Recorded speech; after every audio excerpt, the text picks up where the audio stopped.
Right. Audio's live. Yeah, you've been in a Skoda. Mike's got a Skoda. Scrotum. Yeah, Yes. and that car, what Mike's got, the estate version, that's what we use on rapid response vehicles. So, yeah. Rapid response. That sounds very edgy. Rapid response. RRV.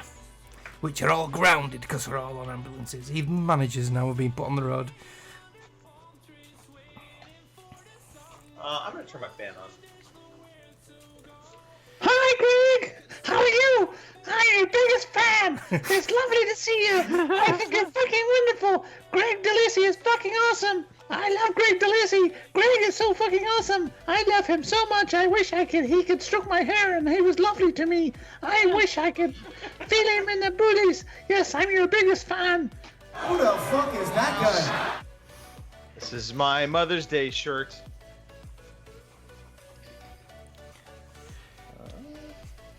What does it say? Proud to not have been dribbled down someone's chin. Wow. Well. That took it to turn for, Damn. yeah. Okay, let's go! Oh, yeah, you're hosting, aren't you? Right, the boss has spoken.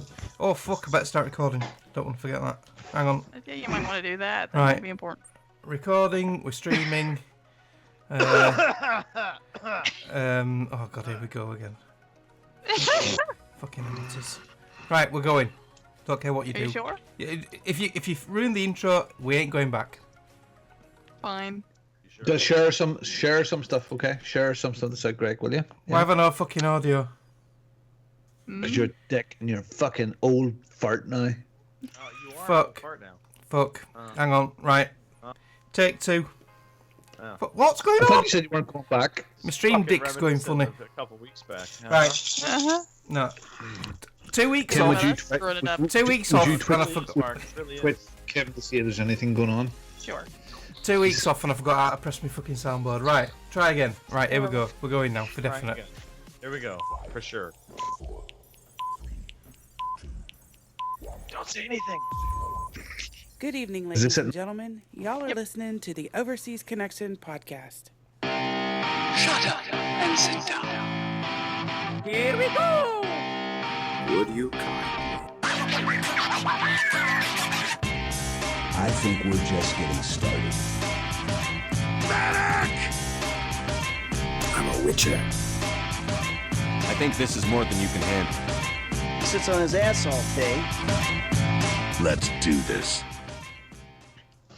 Good evening. It's episode 578 of the Overseas Connection podcast.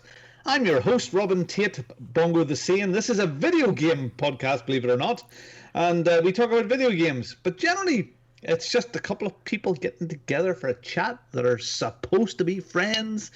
We're getting old and senile, so, you know, if people talk to me, I'm happy to talk to anybody else. And you've got Kim, and you've got Mark, and sort of nipping in the background in there wearing high heels, suspenders, and women's briefs is Greg DeLacy. For some reason or another, he's not in the hosting chair tonight, but I think it's something about being under the thumb. Or maybe he's babysitting. So good evening, people. Good evening, hosts. Good evening, listeners. And we do this every single week at 9 o'clock in the UK on a Sunday. 1 p.m. in the west coast of America, 4 p.m. on the east coast of America, and 3 p.m. in central zones of America. It's on twitch.tv/OC podcast and pretty much everywhere else where you get it, at Mixer or YouTube, wherever you are. Wow, another week has gone by. It's all blended into one big Saturday, Monday, Tuesday, Wednesday thing. I mean, who knows what day it is any longer? In fact, there was one man yesterday had a birthday, and he is such an old cunty bollocks now. He was 50 years old. He's joined the crew. Yeah, It I'm says here officially Mark old. was 21. Yeah, you are old now. We'll get to that in a second or two. And another smaller cunty bollocks is Stu Fowler over at the Veteran Gamers, DJ extraordinaire at the moment, and he had a birthday today. So well done, you people. We'll chat, I'm sure, in a second or two, Mark, about your birthday. So happy birthday, you guys, and wish yourself a happy birthday with some music, Mark. Happy birthday Okay, before we get started, I hope everyone is safe and well and is managing wherever you are in the world. Today, our Prime Minister said we could pretty much do what we wanted, but don't do anything at all. I think that's clear. So that's kind of what happened here. I think things are opening up a little bit. Do you know what? If you're anything like me, you have good days and bad days.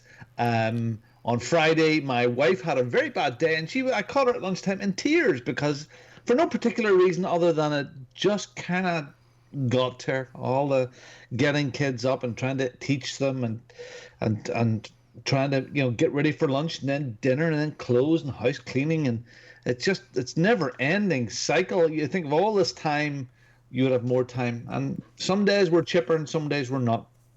We're all going through this together. Some of us are being affected more than others, but we are with it. And if you need help or if we need somebody to talk to, we're not the right people. But even though we're not the right people, we're the people that you have.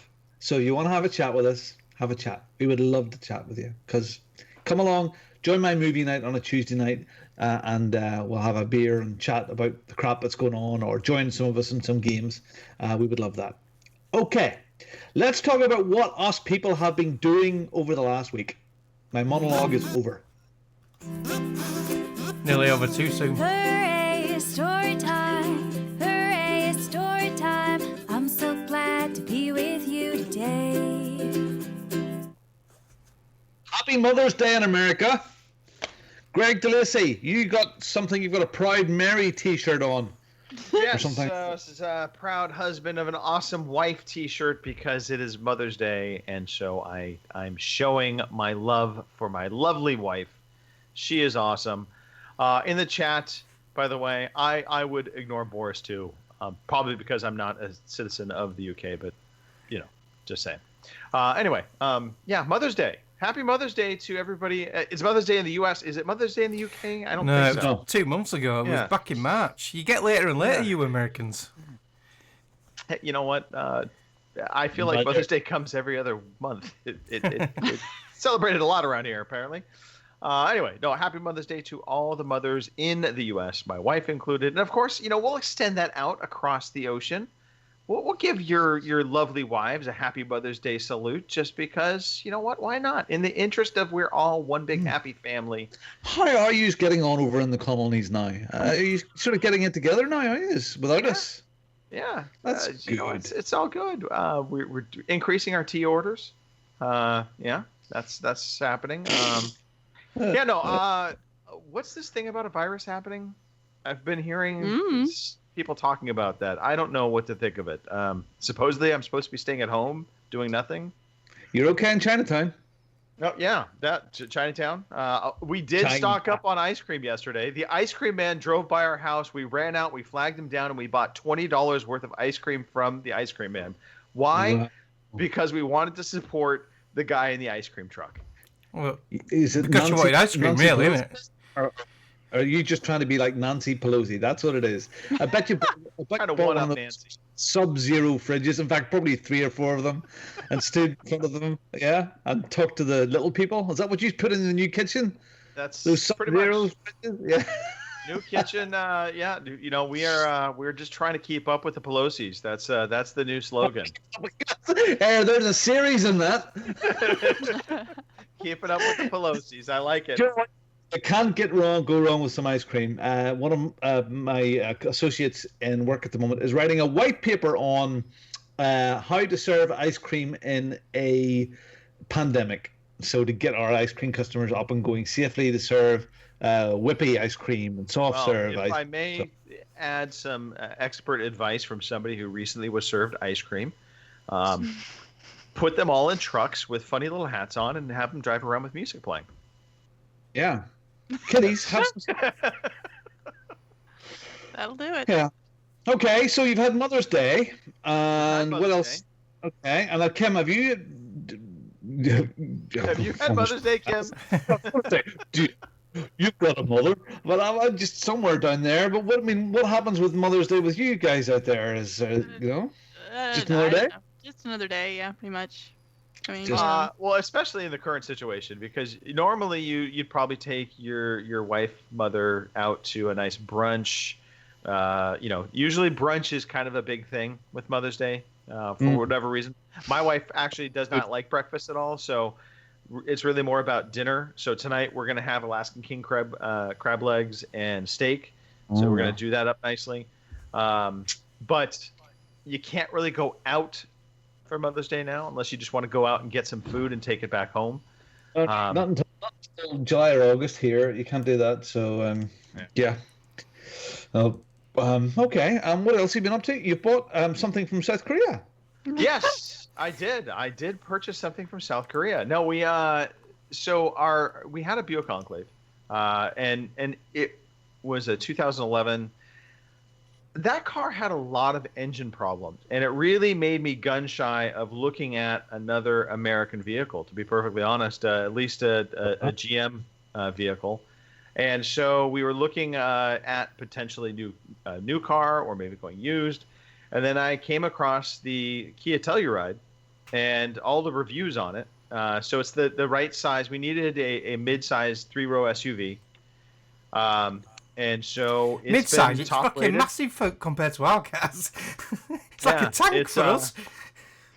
But it's a fantastic vehicle. I'm really, really pleased. It's got lots of neat little features within it. A lot of value packed in for the price, comparatively speaking to the American cars, which were usually about $10,000 more, and had basically the same features. So we went. All the electronics really good on it and stuff like that there. Yeah, it's got, and it also has Apple and Android CarPlay, so you can plug in your device and just actually operate your device off the screen. It's got, like a 10-inch screen in the center console area. It's got all the driver assist stuff, that kind of thing. The most important thing for us was like the third row seats actually have room to where you could put a regular sized adult back there, and they're not going to feel squished. Oh, okay. Oh, yeah, that's nice. Okay. Seven seats. And sorry, the photograph I'm looking at. Did you get it in white like a wedding limousine? Yeah, that is exactly my vehicle. White with the black rims. Okay, Yeah. that'll be handy for weddings and stuff like that there. Absolutely. I Personally- will, Like extra cash. A wee bit of extra cash. side job. I'm thinking ahead, man. I'm thinking ahead. You get but a also- really have you really long warranty over here on Kias. You get a long warranty there. 5 years, yeah. 5 Yeah, years. that was the other thing that actually sold me on it, because all of the other manufacturers with the SUVs in this range basically did a 3-year bumper to bumper and then a 5-year powertrain. The Kia is a 5-year bumper to bumper and then a 10-year powertrain warranty. So that was like, you know what? Hey, you're standing behind your vehicle for me. That sells me on it. We'll take a chance, especially with all the good reviews coming in on it. So have you broke it in yet? No, Okay. not broken it in yet. We literally took it home yesterday though, so maybe tonight. Well, with a name like Telluride, I mean, you really have to. Yeah, let me tell you about this ride. Okay, cool. Yeah. There's maybe other stuff, but Kim, what have you been up to? We'll come back to you, Greg. We're actually working on getting paperwork together to file for a mortgage. So there's that. So Oh wow. Okay. yeah. So big stuff happening there. It's a little nerve-wracking and whatnot, but we're getting there. That's okay. So if I can ask and be personal here, you can cut this out, Mark, if you have to. You do that over there as a way to raise money, sort of thing. You get a mortgage on the house, and that releases money and capital to you. That's what we're doing, yeah. We can do that over here, but the only way, generally, Mark, if I'm correct here, is we can get an extension on our mortgage to extend the house or to put in a new kitchen or something. We can't remortgage the house just to have the cash. Mm-hmm. That's You've got to justify a reason. It's equity release more than anything, isn't it? Yeah, that's typically speaking what we have over here. So, I'm not sure, Kim, what you're applying for. So, just to clarify, typically speaking, you can do like a first and a second mortgage, but it's usually because of your qualifications on the first mortgage may not pay for the entire house that you're wanting to buy. So you can get a first and a second mortgage to buy the house, but usually another loan that you're using for just money is a equity loan, and so it's borrowing against the equity that you built up in your house. So if you have it paid off or it's a good chunk of it's paid off, you can have a very large equity loan. That's usually the way that goes. Interesting. Oh, So different. Sorry, I'm just curious because there's just, even though we're the same, there are little subtle differences. Because in the films, and when we watch films, right.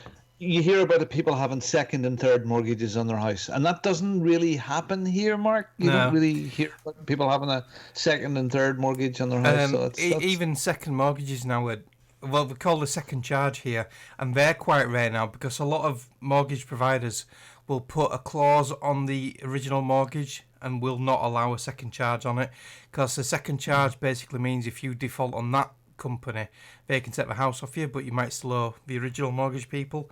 So over here, it's called a second charge, and a lot of them don't accept it now. Good luck with that, Kim. I hope you get it.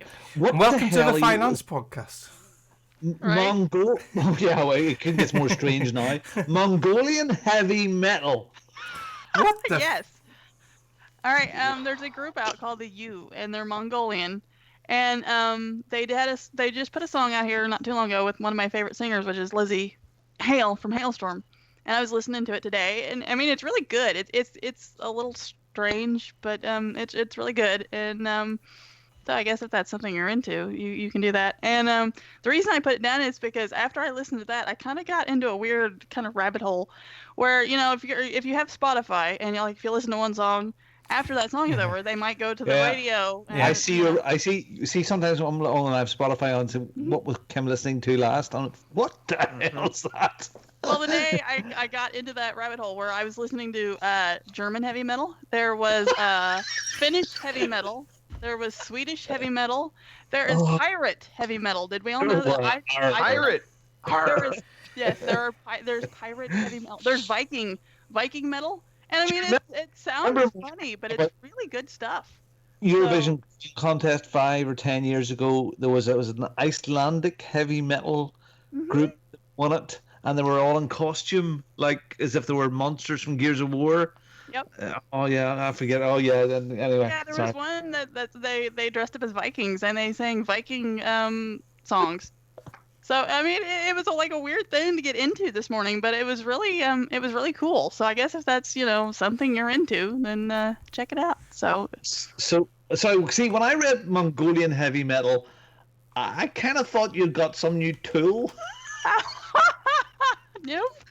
No, it's music you're talking about. Oh, flip me! Right, Mark, what have you been up to? What have you been doing? You've been away for a couple of weeks. You've had a 50th birthday. Yeah.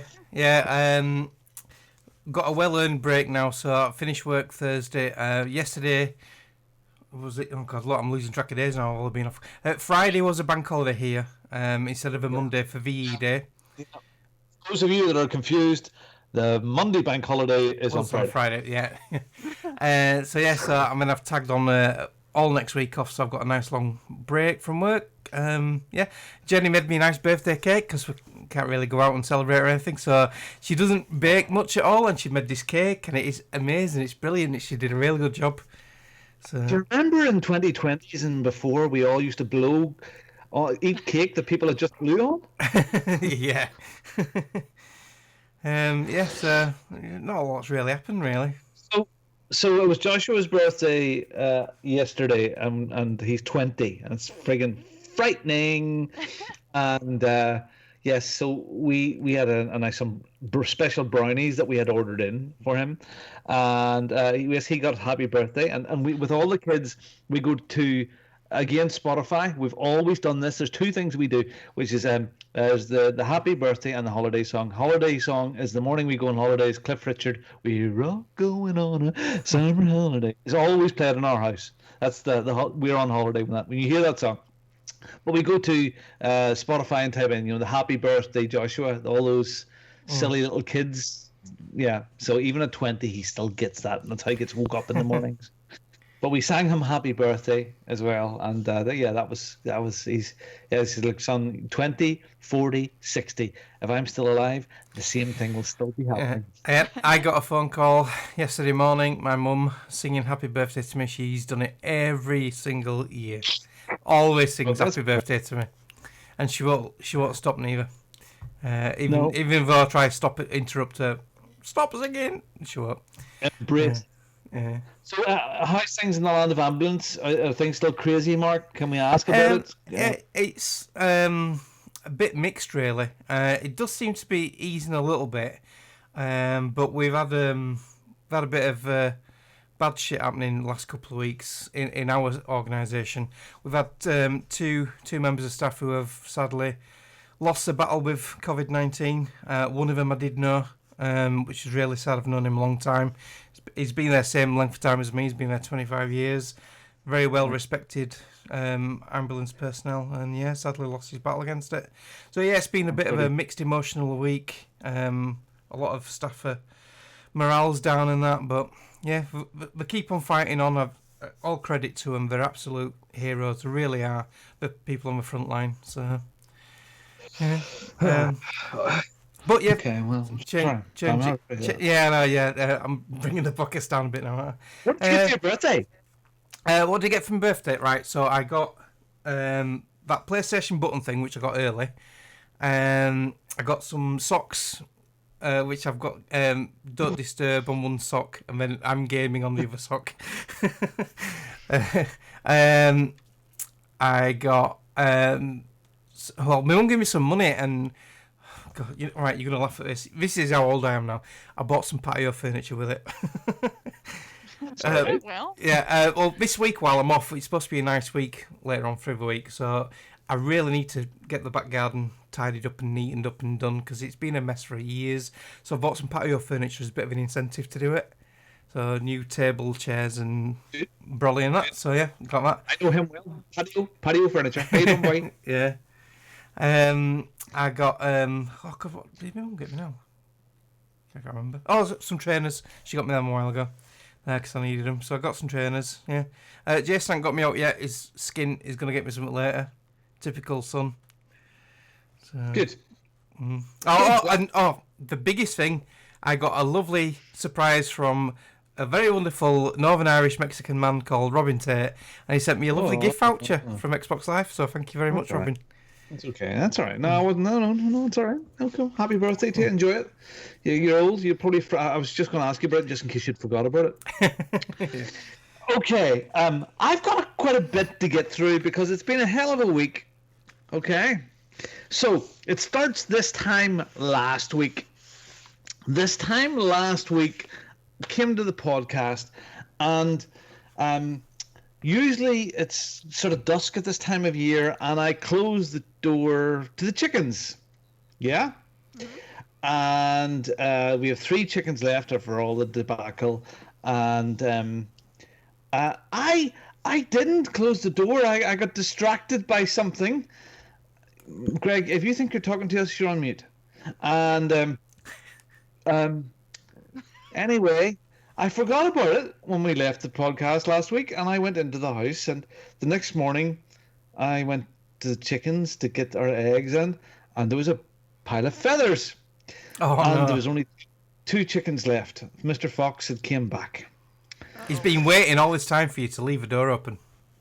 So the only 2 that were left was Muriel Grey, who's the grey one, and Henwood, who's the black one. I don't know why he's called Henwood. She, but yeah, that's the word. And Muriel Grey, it was like a friendly thing, and followed me around and was lovely and would get picked up, and they all have little personalities. Anyway, Chicken John, as he is in my phone, I don't know what his surname is, but in my phone he's called Chicken John, and he breeds chickens and roosters and all manner of thing. He's about 15 or 16 miles away from here. And if you remember correctly, after we left the trees from Game of Thrones, we went over this mountain range of these hills. Well, he's up in there, that sort of area. So he had a post on Facebook to say he needed to get rid of some little brown hens. And anybody that came up to him, as long as there were £7 each, if they came in and had a box in the boot of their car or their trunk and a bag with the money in it, he said, no, don't get out of the car. He'll put them in, and there'll be no contact. So I sent him a message to say, look, I'll be up tomorrow, or that was maybe Tuesday. And because this is not a non-essential journey, about 15, 16 miles away, non-essential journey, and the first time I'd be out for a long way in the car. So Judith said to me, well, why don't you take Jasmine, who's 2, and Taylor, who's 9, out for the spin, give her a bit of a break. And I thought, oh, well, okay, what harm can come of it? So they haven't been in a car for quite a while, for any sort of distance. So at about I can imagine what was going to happen here. At about the 10-mile mark, Taylor goes, I think I'm going to be sick. So I pull over the car. He gets out and pukes all over the side of the road. Done, dusted, was there for 5 or 10 minutes. Yes, okay. He gets himself up and back into the car. We are about a mile away from Chicken John, and Jasmine, who's 2, can't say, I feel like I'm going to be sick. She was just sick. She was sick, and she was sick, and she was sick, and she was sick, like the Exorcist. The only fucking thing she didn't do was her head spin on her shoulder. So here's me pulling the car over the side of the road going, I brought 1 spare nappy and some wipes and a plastic bag. That's the only fucking thing that I have in the car. So I'm standing at the side of the car on the edge of a country road with about 10 wipes. She's puked up. This is 3 p.m. Everything that she's had today, including the boiled egg from the early in the morning, trying to wipe the slimy puke off her, undress her, and put the stuff into a tiny little plastic bag. There's no bin outside, so I have to put it somewhere in the car, and then put her back into the seat and go, I'm sorry, darling, we have to keep moving. We cannot stop here. I drive the final mile to Chicken John's and drive up into this lane and get out of the car. I said, no, don't get out of the car. I have to get out of this car. It's stinking of puke. I am sorry. You don't understand what's just happened, but there's been vomit everywhere. You're laughing. It's not funny. It is, because I've been puked on, so I know exactly what you're going through. So the chickens get put into the boot of the car. 3 little brown hens, triplets, they get put into the back of the car in a nice little box, and we head on our way slowly back home again in the pukey car, okay? With just Jasmine in the vest, and me going, it's all the way home. So we get home, we bath, we do the bits and pieces. Anyway, Tuesday evening, fine, all the chickens are in there. Wednesday evening, Mr. Fox comes back. The door is closed. Mr. Fox opens the flap where you put your hands in to get the eggs and pulls out one of the triplets. Shit. Oh, no. In front of everybody. So he had a meal just outside the cage. So the triplets are down to twins. So Henwood then, and so on Thursday night, Henwood and Muriel Gray, they go out around the field and they have a great old time, and they were very, very hard to get back into the hutch and the whole run, the multi-deck thing that we have. But I got them in. Last night, the little brown hens, the 2 that are left, won't come out of the cage, but Henwood and Muriel, out they went yesterday, had a great old time, and I could not find them in the evening. I couldn't get them in. I couldn't get them called. And in the big field, the grass is starting to grow up, and I think they'd nested in there. And it was getting dark, and I'm going around with a torch. I couldn't get them. And I thought, well, I hope you are safe tonight, guys. So we went to bed. 1:45 this morning, Charlie comes running into the room. That fox is back. I can hear the chickens screaming. So Charlie and I went at 1:45 in the morning with a torch, me and a pair of shorts and a t-shirt and slippers, out over the little bridge over the River Kwai. No sign of these chickens. All the way along the field and all the way around. No sign of the chickens. Couldn't sit back to bed. This morning, there's a little grey pile of feathers at one part of the field that I didn't see, and a little pile of black feathers at the other side of the field. Now we've only got the 2 little brown hens. So Judith then has come up with a new plan. We're going to take the 2 little brown hens, get them to my sister-in-law, and make Chicken Max, a maximum security chicken hutch. I thought you did that last time. but it's going to be redone with concrete floors and probably an electronic bass. Judith has already sketched things out. More and everything. You're going to have like a chicken Alcatraz. Chicken Alcatraz. Anyway, Stanley's home, by the way. Hopefully, he's got his wee thing for the neighbour, and yeah. Anyway, so that's that drama. Having great fun with that day. Yesterday, I chainsawed everything. It was so good. Okay, my TikTok's going very well. It's up to all 300,000 views. I've got almost 2,000 followers. I don't know what that means, but I must make more. And I want to just do just one other thing.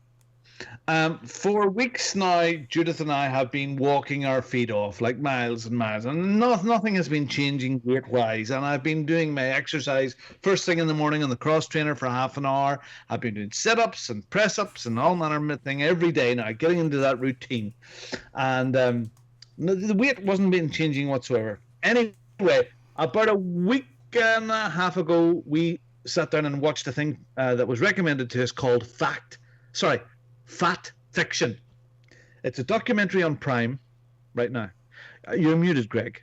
Have you done podcasts before? No, you did that. No, I can't hear you. No, I can't hear. It heard you very briefly. No, can't hear you. Fucking amateurs. Oh, he's gone. And there he goes. There he goes. Yes. So what's this thing called Fat Fiction? And the whole idea of... Oh, now he's knackered my cameras up. Dear God, Oh, here we go. I love you too. Anyway, fiction. I'm trying to get it to work. I think my sound. No, you're still... You're coming and going a bit. You don't talk. No, I can't hear you. No. So as Greg tries to get us sort of anyway, Fact Fiction. It's about fat and our relationship with fat and how the United States government relied on questionable evidence, seems to be this trend, to support one of the most damaging public health recommendations in the history of our country, the low-fat diet. That fat is a bad thing. We have to just completely ignore fat and just eat lots of bread and pasta and all those other bits and pieces, which I love. So we've tried to change our diet, but it's coming off dramatically. And I'm just trying to cut out, not rule out completely, but bread and pasta, very, very much nowhere near like 3 or 4 times a week. And now I'm having great food. I'm having fantastic breakfast. I'm having a scrambled egg in the morning with milk and butter and bacon, no bread, no toast.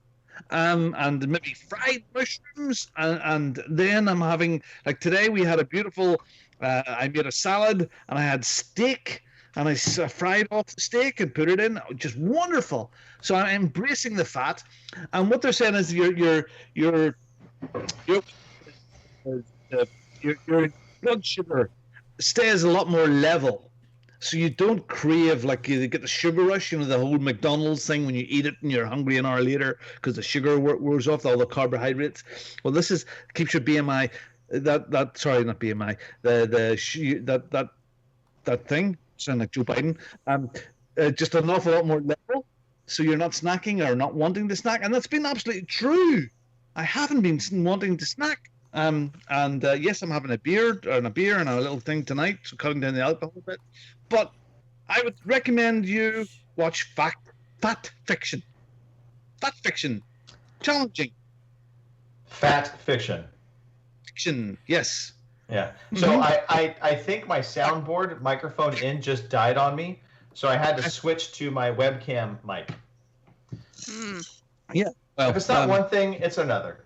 It really is. Well, we'll get to it in a while, but the other thing I want to talk about is about his wheels, and we'll talk about those in a little while. So, yes, chickens, fat, TikToking, and chainsawing. That's been my week. Anybody else want to talk about stuff? I interrupted Greg just now, and then I watched the finale of Mandalorian because that was aired in the UK. I know all the UK people have seen it, but yeah, really liked the finale. Can't wait for season 2. And I watched The Platform on Netflix, which Pete talked about the other week and recommended, and said he got the ending. Well, I watched it. I thought it was really interesting and different. And the ending, I was like, what the fuck? So, yeah, Pete's obviously more intelligent than me. He is. Let's not go too far. I see Greg's got a Thrustmaster in the background there. I do. Thrustmaster in the background. The thing I need to talk about, though, two things. One, today, trending on Twitter, MILF. Gotta love MILF! Wow. that. MILF. Yeah. Really? Yeah. Trending on Twitter. You know you're really old when a MILF is too young for you. Robin's into GILF. Oh, God.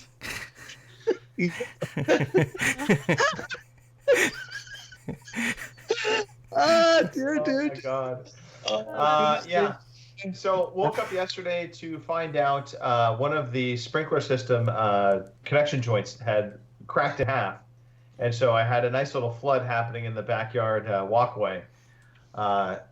Thankfully, it was not located underneath the cement. It actually happened just to the side of it. So I was able to actually do the repair myself and not have to call in somebody to basically stem the tide of the water flood. But yeah, that was fun. Oh well. You're in California. Don't worry. It'll be I think soon, you bitch. my second job in life is going to be handyman. I won't fix many things, but there's a couple things I know how to fix. That's it. Well, I have some taps that I need replacing right now, and that's too far in my comfort zone. Oh, Yeah, I've I can got take care of that for you, Robin. I would charge you travel expenses. I've got 2 garden fence posts to replace this week. The whole my garden gates up and they've rotten through, and my gates have collapsed. So I need to replace them. Yeah, I can help you with that too, Mark. Although Well, the hardest bit's terrible. digging the old post and concrete out, but again, can help you with that. But don't ask me to actually hang the fence back up because apparently my eye is not level all right. at all. Yeah. Yeah. He's twisted. Yeah, there's a slight dip in our fence line. Yeah, it's to fit the camera in for the neighbors. You know what? My neighbor was out there the other day. The one with the big tits. Yep. I just wish his wife would come out as well. Okay, let's talk about some games. Oh, that's me. Today I feel like playing computer games. Today I feel like playing computer games. I know you just wait for this bit, Kim, and you have it all lined up, so I'm never going to take this away.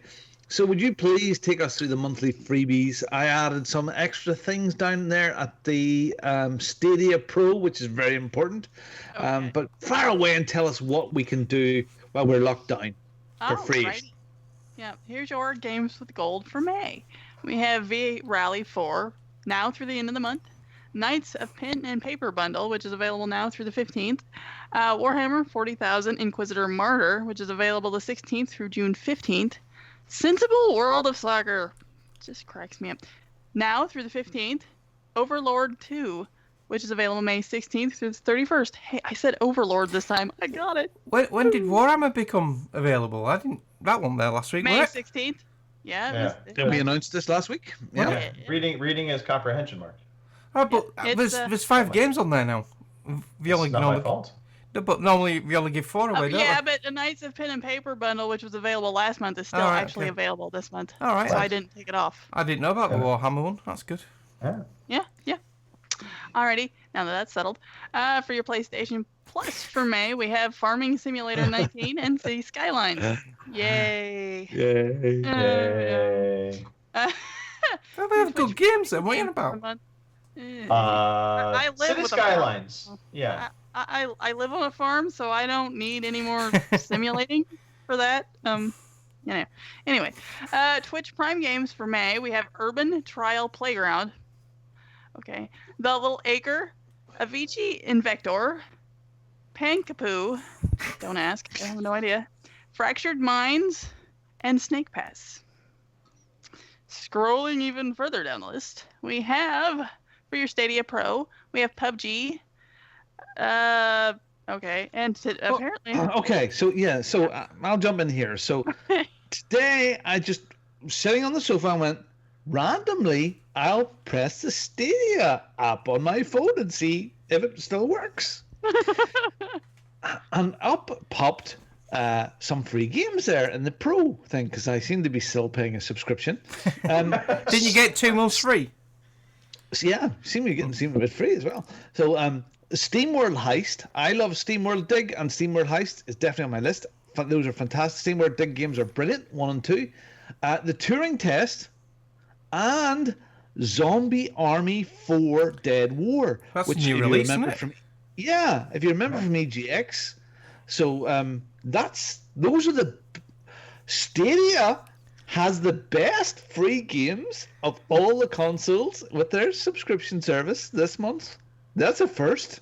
Don't know if I would actually say that, but Zombie Army 4. I think he's right. no, you might be right. Although PUBG is like free to play now, kind of across the board, I think. But it hasn't appeared yet. Yeah. PUBG hasn't appeared on the app.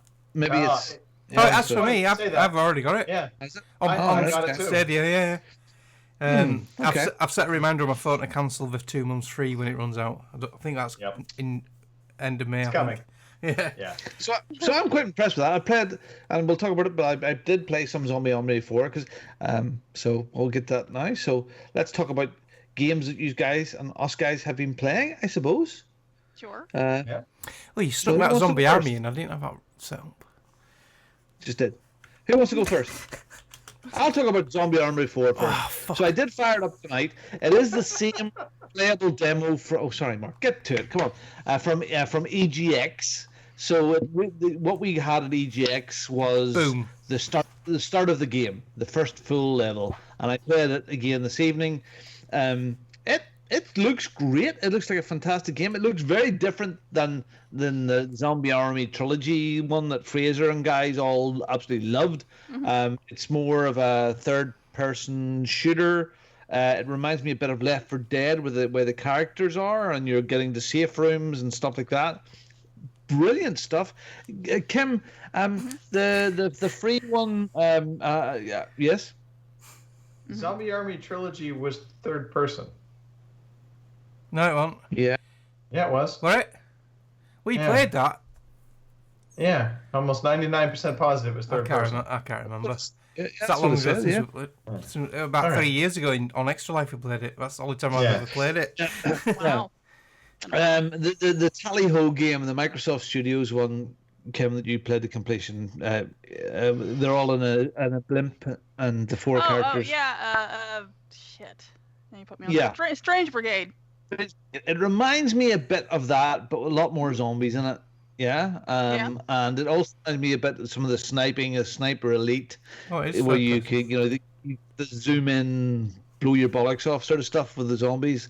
There's that sort of stuff as well.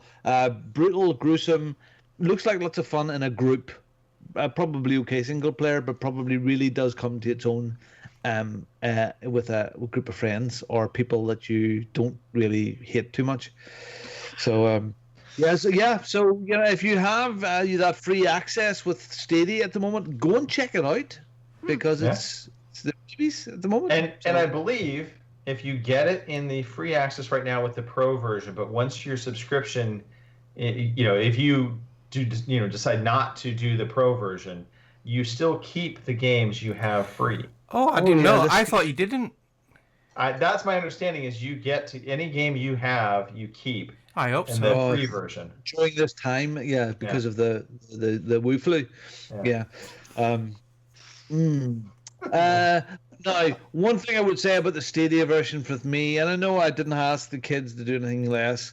Graphically, it was fine. There was no stuttering, but with the sound, there was a little bit of stuttering. Not so much with the talking, but oddly with the music, with the soundtrack in the background, not with the sound effects, but the sort of the thematic music it was choppy here and there. Annoying, but playable. Graphically, it looked fine. Oh, yeah. So that was a nice surprise. Yeah, absolutely. Who wants to go next? I can go next. I have been playing a ton of Gears Tactics. Oh. I really am enjoying Gears Tactics. I mean, if you're a fan of XCOM, you're going to like this game. It looks great. It plays very similar to XCOM, with the only real exception is you don't have the base building elements to it, so you don't have to micromanage the ant farm, so to speak, which I kind of like. So I miss that element. But you have attachments that you get that you can upgrade your weapons with. I think this is a really good first attempt for them at a tactics game for the Gears franchise. I would like to see them do a sequel and obviously learn from this. Things I think they can do better. One, in terms of the gear that you get in Gears Tactics, you find them through like kind of chests that you find out in the battlefield. So it's kind of a risk reward thing. Do you send a soldier out to claim that chest and then get the item off of it? And usually by doing that, you're kind of exposing one of your characters.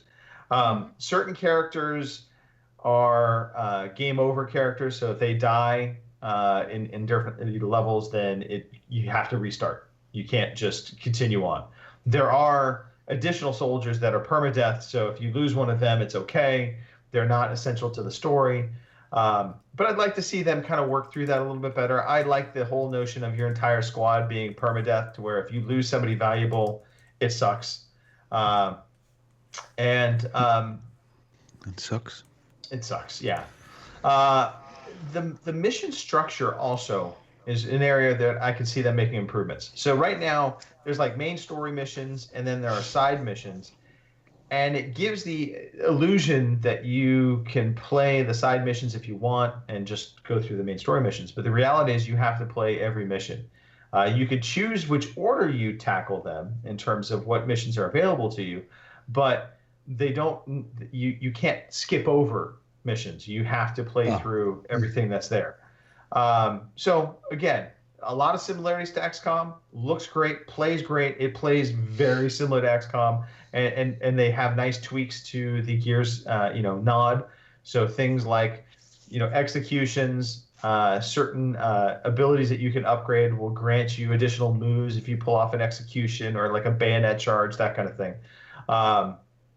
Does it feel Gearsy? Does it mean the voiceovers? Does the voice work? Is it? Yeah, it's a really good marriage of the two. So it plays like XCOM, but when you're in it, it feels very, very Gears of War. The sounds are great. The punch of the grenades, the certain weapons have more punch than others. And you have your sniper, you have your shotgun people, you've got your lancer people. Then they have Gatling guns as well. Those are your heavies. So there is a matchup in heaven, and I would like to put the two of them together. Who would win? Halo, in like your Halo Tactics type game, the Halo characters. Halo Wars against Halo Wars against the Gears guys. Well, so if you're asking me which game do I like better, Halo Wars? Or No, Gears I'm Tactics? not. Okay. No. Okay. If we would put them together and the Halo guys were fighting the Gears guys, who would win? Halo. Yeah. Halo would win. I think they have a better arsenal. They've got more at their fingertips. Gears still feels, even though Gears Tactics expands the abilities of the Gears guys, they're still pretty limited on what they have available to them. The Halo one's more of a base building, and it's got more vehicles, hasn't it? Or this is more your XCOM type thing. Greg, for those who don't know, what platform are you playing this on? It's got to be only one platform, hasn't it? Yeah, I am playing this on PC. Wow. Game Pass Ultimate. Okay. And as noted by Salty One in the thing, in the chat. I said the thing. God, I just said in the thing. You know the thing. Our Declaration of Independence. Yeah. Anyway, it has gamepad controls already set up, and they work beautifully. I've been playing it exclusively with gamepad. All right. Okay. And so people are speculating, could this be played on a console? 100%. They're going to bring it to console. It's just a matter of when. They've already said they would bring it to console. They've already got the control scheme nailed down. So I don't foresee it being an issue. And the same thing holds true for XCOM Chimera Squad. It also has gamepad controls built into it. And again, they work just fine. So if you're used to playing these games, XCOM games on a controller or keyboard and mouse, either way, it will work just fine for you. Groovy. Mm-hmm. Yeah. Okay, well, it's your sort of thing. It's not for everybody else, but it's your sort of thing. So it's for everybody, Robin. Shut your mouth. The king that is CP Matthew will probably love it. He would. Pete will probably hate it. Strategy. Pete struggles with anything that involves using his brain. He just needs to shoot. He wants to shoot. He shoot. Just put something in front of me and let me shoot it. That's Pete. Huh. Love you, Pete. Yeah. Nah, well, I don't really. He's just a dick. Yeah. I do. He sent me a game back and he gave me a bar of chocolate with it. So I love Pete. Nice touch. I didn't tell you about the puncture repair kit that came with a bar of chocolate, did I? for the hot tub. I had to get those holes at the beginning of the season, and I had to get a puncture repair kit to set this off. And it said it came with free chocolate. And I thought, yeah, right. But it actually came with a bar of Cadbury's chocolate, which was kind of cool. It was just a puncture repair kit, vinyl and glue, and a wee small bar of chocolate. And I just thought, what a nice marketing touch. Good, Okay, Kim. Yes. Witcher 3. Yep. I've done all areas now. Yeah, well, I've done. Yeah, right. I have finished the Novigrad Velen map, so there's no more question marks, no more. The only thing I've left are the 3 monster dens. Apparently, I've left something there because they're not grayed out yet. But everything else on that map is done. And I made the mistake of looking at the Skellige map, and there are 120 locations on that map with question marks. And I haven't even started Blood and Wine yet because I'm thinking, I'll just get these done and then I'll start it. And then I made the mistake of looking at the other map, and I'm like, oh fuck. And what you'll find is Blood and Wine's in a totally new area, so you've got an even bigger area to finish as well. But at least it's not water. The only thing that aggravates me with Skellige is all the water and all the time you're going to have to spend in them little fucking boats going from point A to point B to point C and anywhere in between. That's the only thing about this game that I don't particularly care for is having to get in the boat and doing the boat type stuff. I believe once you establish some spots within Skellige, you could start doing fast travel. Well, yeah, you can do that, but there's still a lot of the question marks in the water. So unfortunately, unless I want to swim all that, which is not appealing either, so I guess I'm stuck with the boat. So, but all in all, I mean, it's still fun. I mean, I just think I'm gonna have to do it in sections, pick a day and do 5 or 6, and then do something else, because otherwise, I spent all Saturday finishing 18 on the Novigrad map, because that crazy. Yeah. So there's no way I can, do all of them in one day. Definitely getting your value from this game. I am for sure. And, really? I bought the $200 special edition, Really? game. Did you really? Yeah. I got the little Geralt statue with the griffin and all the yards. Yeah. So, but yeah, I think I definitely got my money out of it. Wow. So, yeah. Yeah, great. Speaking of Geralt, have we seen the calendar this month? Yeah, I did it last week.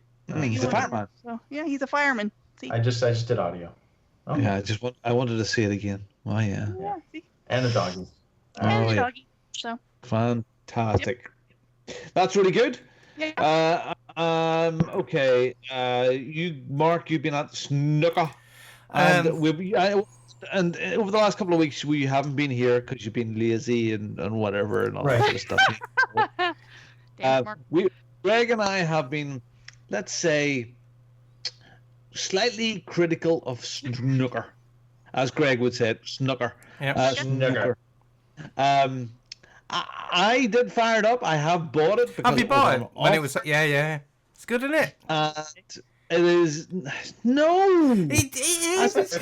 It's just boring as hell. I was sitting here where I am right now, and I swear to God, I nearly fell asleep when the other guy was trying to take his game. And it looks great and everything, and I'm sure it's great fun.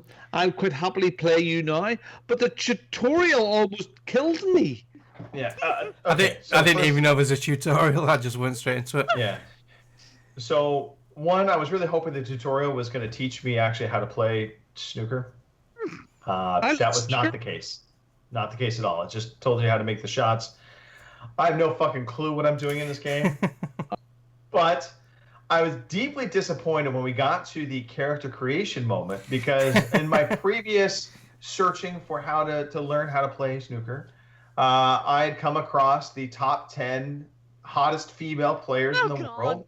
And so I dear. was like, okay, well, I'm going to make myself a female player. So when I play Mark, it'll be a distraction, you know? And they are racist, bigamist, misogynistic. I don't know what phrase we want to put on here, but there's no female players. I was deeply disappointed by this. And for that reason, I'm boycotting snooker. For at least the next 5 minutes. I would also like to point out that Mark challenged me instantly on this stupid game. Oh, here we go. And he said, "Oh, I can't wait to play, and I'm going to whoop your ass." And I have repeatedly offered up to play Mark. And Mark said, "Oh, yeah, we'll play. And then repeatedly, he has suddenly gone quiet when I've said, "All right, let's play." Nowhere to be seen. The night we were supposed to play, I genuinely came home from work, had my tea, and then fell asleep. What was your excuse today? I was setting the quiz up. I didn't see the text. We're playing after this podcast. You were playing GTA 5. Oh yeah, maybe. Yeah. Threw out the, hey, you want to play snooker before the podcast? Yeah. And then you just disappear. I'm like, hey, let's play. There's evidence in the podcast chat as well. Yeah. You were avoiding me, sir. You are a coward. I challenge you. Straight after the podcast, we're doing it. And just to give you a bit of a lift and a bit of hope, Greg, I've not played this for a while actually now, because with my fascination of this snooker now, and I've been watching Mike play and everything. A while ago, we got a pool game on Games with Gold called Pool Nation. Yeah. So I fired that up, and it's not as good. It's a bit janky. Doesn't look as good, but it wasn't bad. But then my pool game is much more realistic, Mark. I see it. Yeah, that one, yeah. But then I heard, I recall that a lot of people said, "Oh, the proper sort of like pool game you want to play on the Xbox is Pure Pool, made by Fufu Studios," and lo and behold, that was in the sale. It was only £3.99, I think it was. So I bought that as well. So I've been playing that, and that is more of a snooker experience. So it's more similar for the aiming and the physics than the Pool Nation. It's a lot better game than Pool Nation. Pool Nation's not bad. What about in comparison to Snooker 19? No, Snooker 19 is the most realistic of them all, but Pool Nation, Pure Pool is the best for the pool version. But if I do Pure Pool, or Pool Nation, do I get to make a female character? That's the most important stuff. I've no idea. Get the priorities, yeah. Well, what you can do is write in at OC_podcast and let Greg know, can he be a female ball fondler? Yep. So okay. all three really good games. But yeah, still loving the snookers. Yeah, okay, fair enough. I do need help, need help with that, Randomly, I had ordered some Trump socks from Wish, and in January, and this week, I think they've got them mixed up, and there was some baby wipes arrived from China, one packet small. I think they've got their order mixed up because that's the only thing I have an order from, and there was like Trump socks with Trump, and they had little ginger tops to them. Anyway, there's a snooker player called Trump. That might get you interested in it. Yeah, Judd Trump. No, I think there's a problem with some of the Northern Ireland players there. I've met Mark Allen and a few of the other guys before, and he's a bit of a dick. Anyway, yeah. So I would need to be playing some of the old classics. That's the only downside of Snooker 19. Snooker 19, the table itself, the graphics of it, gonna laugh now, Kev. The balls are super shiny and realistic. And the shiny and sticky. Yeah, shiny balls. Yeah. Shiny balls are ace, and the physics are superb. I've got an email. But the characters themselves are jank as fuck. The facial animation of the characters, but you only see them a little bit, and it doesn't detract from the game itself. It's just a cosmetic thing. Can you imagine? The girl would look really awful. Yeah, Greg. she would. Yeah. But that would be you'd have to put a paper bag on her head. That would be. So the thing is, as a distraction to Mark. Yeah. Because he would start to play the game, he'd be like, "Ooh, a girl." Okay. Back to reality. Call Shannon. Greg, I'm very interested to hear, and I have heard people talking about this, and there's been quite a few victory achieves of Deliver Us the Moon. It's very easy to deliver us to the moon, but it's not. It's Deliver Us the Moon. I don't remember. Maybe it's Deliver the Moon, but Deliver Us the Moon. It is a third person. No, that would be DHL delivering you in a box. Yeah, pretty much. Okay, so it's Deliver Us the Moon, like give us the moon. Yeah. Yeah? Give us the moon. So it's basically a futuristic story about Earth basically going to shit in hell in a handbasket. The moon, there's a base on the moon, and there's energy sources on the moon that we can't access anymore because something happened on the moon that cut us off from it. God damn it. Yeah, so you are charged with getting to the moon and, restoring the connection between the moon and Earth, and hopefully, ultimately, giving Earth power again to where we can bring civilization back. It's not a bad game. I thought it was going to be very horror, kind of a genre, but it's not at all. It is very much puzzle solving. Turing test, that sort of thing. That's those sorts of games. Yeah, but it has an interesting mix. Is when you're inside, you go into first person view. But when I was outside at the rocket facility and cruising around, it was in third person. So there are bits where it'll jump out to third person, and those are usually more the platformy bits.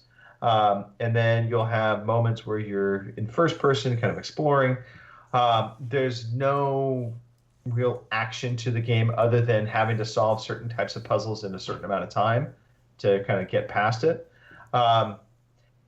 It's okay. I'm not like over the moon. See what you did there. Yeah.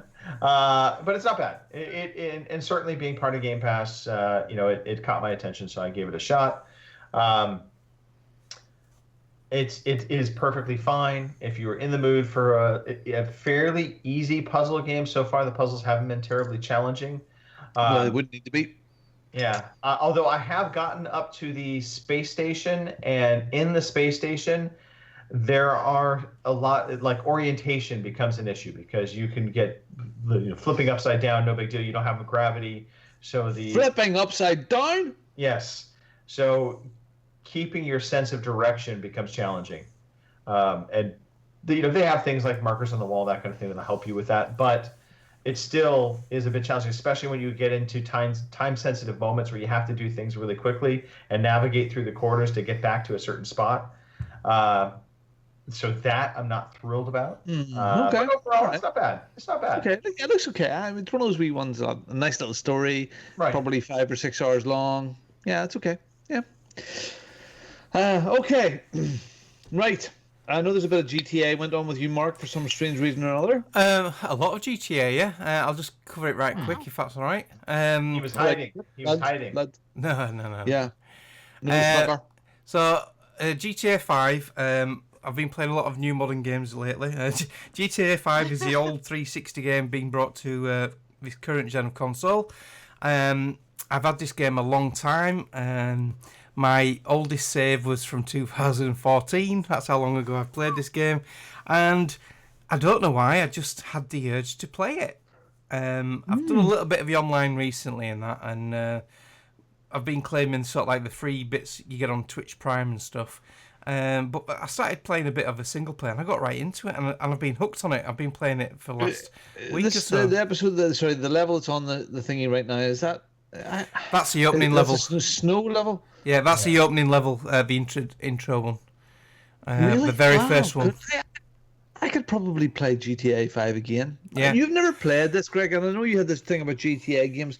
And so did that. Oh, you have played it? Yeah. You have? Okay, sorry, forgive me. I'm talking shit. Well, I completed it on 360. Yeah. I played it on 360, completed it, but I didn't 100% it. Now on this playthrough, I'm doing a lot of the side stuff more so because I'm enjoying it that much, and I want to try and get the 100% this time, the achievement. So I'm doing all the like submarine bits with it, finding the nuclear waste. I also did this on the 360, but I'm doing this again. I'm doing the Kiflom achievement with Michael. That's really funny. It's like a bit of a cult thing. What does he have to do? So you start the mission off by going in your phone and going on the internet, and there's a thing called Epsilon, and it's like a cult thing, like a church thing. And that starts it all off, and there's loads of different missions to complete with it. But that's really funny. Trevor is just one of the best characters in a video game ever. As much as I don't like GTA games, typically speaking, I love GTA 5. Because I liked Trevor. In particular, I thought Trevor and Michael. Yeah, all three characters are superbly acted. But Stephen Ogg, who plays Trevor, just outstanding. And I love playing Trevor. And I've just got to that bit where he kidnaps that fella's wife. Which I knew about because I've obviously played it before, but I've just got to that bit now, and some of the dialogue I can't obviously remember, and just the lines I come out with, it's just so funny. It's just hilarious. It's brilliant. I know we've dabbled a bit with the online stuff, Mark, and I've played very, very little online. We've done some of the racing stuff, and we've had a good fun with that. Yeah. But I really haven't. I know people are having loads of fun still with it. I've never really done a lot with the online. But I'm tempted, if I had the time, I would love to actually play it again. Yeah, I've dabbled a little bit of the online. Because I checked out the new casino DLC what was added recently. That diamond thing. So I went into the casino and I got some free chips to start with, which you can buy with in-game money anyway. And the casino's pretty good, actually. You can play all the slot machines, you play poker and blackjack and everything. So I'm sure Greg would like it in there. It's quite cool. You can rent a penthouse in there. And it also activates some other missions. With a Twitch Prime, it also gave me a free arcade building. So I've got my own arcade club now with arcade machines, gaming machines and stuff in, which would normally cost you about 1.2 million in-game money, so you get that free if you got Twitch Prime. So it's really cool. The online is still really popular on Xbox and PC. I've got it on PC as well, so I've been playing both versions. I've only been doing the story on Xbox. But I just love the story mode. Just farting about playing tennis or all the bits and pieces you could do. Just. There's so many little funny little side missions, like there was one of the little pensioners that they weren't having a relationship. The British couple, and the one, the memorabilia, I've just done them. They're so funny. Funny things. Really good. The company still sucks. But just right quick. There's one thing what's going on at the moment right now, which is it's fan made. But Rockstar have run with it, and it's now official. There's people online dressing up in green alien suits, wreaking havoc. And there's also now people dressing up in purple alien suits, and they're having a war online. And people who are just like me, just playing as my normal character, we're joining in as well and just killing all the aliens. So and now Rockstar have made this official. You can buy the official thing. They've called it Arena Wars, and you can get the costumes free of charge now, the purple or the green. Purple or... I've seen this in real life going on as well. TikTok, this is appearing all over the place now. It's now a game feature in the game. It's official. So it's really cool to watch. It's a bit frustrating. There's still a lot of griefers out there. You're just trying to play the game to get sort of like your mission rewards, and people just come up and kill you. But you can go into passive mode. You can go in passive mode, so it's not too bad. That's what I think. That's what I didn't think of the multiplayer. I just wanted to get on with my own wee thing. But not be built. The thing with the online is it's going to be better with friends. So if anyone wants to play online, I'm happy to do that. So until I get a group of friends together, I'll probably just stick to the single player. But 6 years later, still loving it. It's still a fantastic game. Holds up really well. And over the years, they've improved it tremendously, especially the online side of it. It's just excellent. Okay. Robin? Yes. Robin? Right. Yes. I need to ask you about this contraption behind you. I want to talk about the contraction. Oh, yeah. It's taken the place of the elliptical. Yours is small. Yeah, because it's outside now. Okay, all right. So the elliptical is outside. I get outside in the morning. It's in the bandstand, and I beside the hot tub, and I get out there and I do my thing and watch. What was I watching this morning? High Fidelity. Yeah, and yesterday I was watching a bit of Superman 3, which is fantastic. Yes, I want to talk about your HOTAS because you haven't been on in a while, and you bought a HOTAS since then. Right. And it's been delivered, and it's a perverty sort of looking thing, and Mark has one as well. Right. So why did you buy a HOTAS? Well, two reasons actually. One, Elite Dangerous. I was wanting to get back into it, but I wanted to actually just start playing it with the flight stick as opposed to not. But also prepping for Flight Simulator that's going to be coming out this year. I'm very much interested in playing that, and I want to play that with a flight stick. Yeah. Okay, yeah. I mean, Charlie, because he loves his flight simulators. Right. And he has the yoke, and he has the lever thing as well. The setup for power. I won't be going that deep into my flight simulator setup. I have going down this rabbit hole, and I've seen like you can buy the gauges and all other bits and pieces for a plane. So my rabbit hole, as you're aware or not, over the years, racing games has been something that I've always played. Now, I haven't been playing as much over the last year or so, but all the Forzas I pretty much completed completely. So many hours, all of them. And online and some of the competitions that we have, I wouldn't say I was the best, but I was a pretty good... Yours always in the top 3 or 4, yeah. Yeah, always pretty good. But I was always with a controller, and I never ever went down the road of a wheel and stuff like that. Right. I've always sort of thought about it, but over the last few months, I've been looking at it and going, I really would love it. And I suppose what was the final straw was the virus, especially the Wu flu. Yeah. Stay in shelter. And when NASCAR and Formula One started to do virtual online stuff, it sort of put it in my mind again. Right. Now, once you go down this rabbit hole of kit, it is frightening how expensive this gets so quickly. Yes. So what I've bought is I bought a wheel and pedals, a gear stick, and a racing frame with seat. Not just a wee little stand. So thankfully, the man cave allows me to do this, because pool table gaming nerd stuff all around the walls. I couldn't do this in the house. I couldn't. So I can do pretty much anything. So behind me here, sorry, audio people, I have bought myself a rig. So the frame, the wheel, all the pedals, 3 pedals on the floor. I haven't went Fanatec yet. That is mega expensive shit, isn't it? Yep. Yeah, so I bought the entry level stuff because usually, like me, I would buy the full kit, and I've held back this time, and I bought the Logitech 920G force feedback with a proper gear shifter and the seat and all the bits and pieces to go along with it. It's a good wheel anyway. It's more than adequate as that wheel. The more I looked at it, there's people that are sort of even the top echelons of online racing are still using this Logitech wheel. The main difference between this sort of wheel and some of the more expensive ones are cog drive and belt drive. So the more expensive ones generally have a belt-driven system. So when you're fighting against the wheel, when the force feedback is on, it's smoother. It's not as jerky, where there's a bit of a jerk.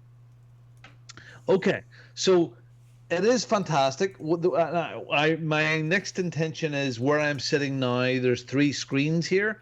Behind me, over here, there's where the kids play. There's a decent-sized screens where they would play their Fortnite and stuff on. And I've got an HDMI switch box where it goes on multiple screens. What I'm thinking about doing before I go too far in the hole is the way I've been playing it now is I push the simulator right up to where I'm sitting right now, so I'm right in this hole with this really good screen in front of me here. Right. But I really would like the proper 3-screen setup, and that means going down the PC route because I can't really do it with an Xbox. But I'm doing. Actually, Forza 7, I believe, does do multiple screens.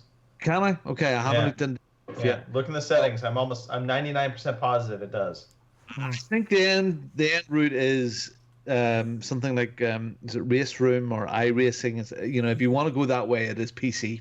Right. But I really don't want to go in case I really don't get back into it again. I have to say, it's friggin' hard. Yeah, it really is cockpit and with a wheel. I've been playing Project Cars 2 and some Forza, and I played the first season, which was Formula Ford. Mark, if you know what that is, the guys. Yeah.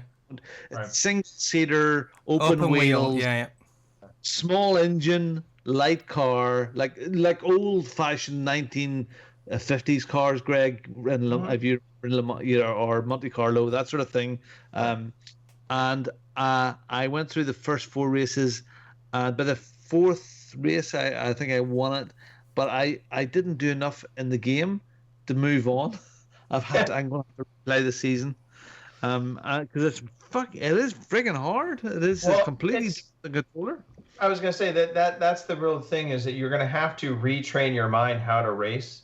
Not that you don't know how to race, because you've always been really good at racing games, but there is a decided difference in how they control.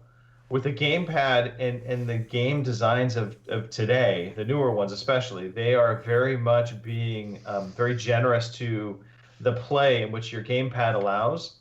And so you can, in a sense, kind of be very, what's the right word to say?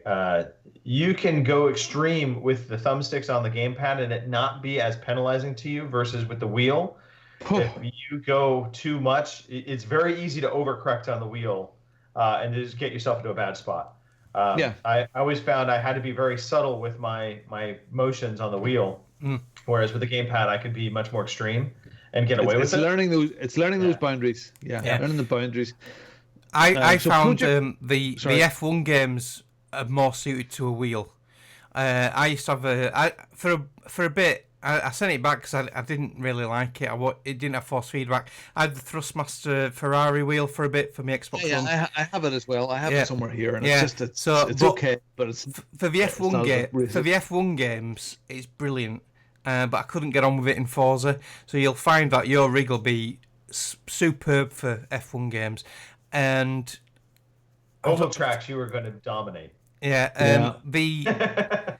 I don't know if do you still subscribe to Humble Bundle, because F1 2019 was part of that last month. I have it. You've got it right on PC or on Xbox. On Xbox, yeah. So look, it's something I've always wanted to do. Whether I go down the full rabbit hole, maybe, but I have to say that when I'm sitting, a foot lower than I am now, pushed into this with a screen in front of me, even though there's only the one screen so far, it is quite cool. It's awesome. Yep. It really is cool. So, and with all the stuff that's going on with the virtual racing and stuff like that, it is fantastic. And there is a plethora, as you can imagine, of really good YouTube guys out there that are helpful with the stuff. And so Robin, I had a similar setup back with the 360. It was a play seat rig with the driving wheel up top. But what I did on the sides, they offered up a gear shift platform that you could have your gear shift next to your thigh, so to speak, as opposed to it being up higher. So I bought 2 of those. I put one on each side, and then I bought a Hori flight stick. And I put the controls on either side of that, so I could do my flight sims or I could do my racing sim, and that was when I was single and had an entire condo to myself. That's what man cave. That's what you need. But what Greg's going to do now with his flight sims is he's going to get a seat on hydraulic motorized pistons, and he's going to be a proper flight sim in it. See, Mark, you know me enough now that if I go down that rabbit hole, that's exactly how I will go. Yeah. So I'll tell you. So full disclosure, I have everything that I bought here. The rig was secondhand. Okay. So the base, the frame, and the wheel, and I bought it for 100 quid. That's cheap. That's really cheap. So seat and the frame, and it's perfect. It is absolutely perfect. And the Logitech 920 and the gear shift I bought for £200. That is cheap. The wheel alone's 300 on Amazon, well, 275 quid on Amazon, without the gear shift. Yeah. And I bought it from a guy with the original packaging. He had bought it for his younger brother, and the younger brother had never used it. In fact, it never came out of the box. It was put back in again in the original packaging. In fact, quite a lot of the stuff was still with the cable ties on it. The gear shift box wasn't moved at all. So it's 300 quid full setup. I think that's pretty good. It's still a lot of money, but it doesn't mean, it's a good entry level for me into this racing thing. So there are good bargains to be had, and it was through Facebook Marketplace I got those. So anyway, that's where we're at, and you just keep an eye on me over the next wee while and see how I get on with that. Project Cars 2, which was on Game Pass, is very, very good. Yeah, it's good, isn't it? If you ever want a game of that, I'll game that. Yeah, so but I'm just getting to grips with it, literally. So cool. Okay, I think that's everything we played. That's been good. That's good. Goodness me. We're going to do the quiz. Yeah. Yeah. Do the introduction to the quiz, and I'll be pretty standard.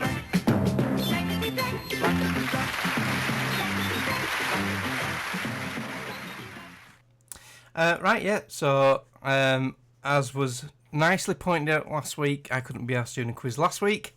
But yeah, I were busy, so sorry about that. But sadly, this is going to be the last Blankety Blank quiz for this season, mainly because the website I've used up all the quotes, and I want to change it up each time anyway, because it gets a bit stale doing the same quiz over and over again. So I'm going to devise a new quiz for next time. So keep your eyes peeled for that. But yeah, this quiz, basically all I do is give you a quote from a video game character from a popular video game, and I will remove one word and replace it with a blank. And then all you have to do is tell me what that word is, and I'll give you multiple choice to make it nice and easy for you. And here he is, he's back. So, are you ready for your first question, Robin? Absolutely. All right, I'll put it on screen because I've remembered to do it this week. So your first question is from Sergeant Johnson in Halo 3. He said, "Send me out with a blank. Send me out with a blank." So is that bang, A bang, B boom, C gun, or D rubber fetish? So send me out with a bang, send me out with a boom, send me out with a gun, or send me out with a rubber fetish. Who was it again? Sergeant Johnson from Halo 3.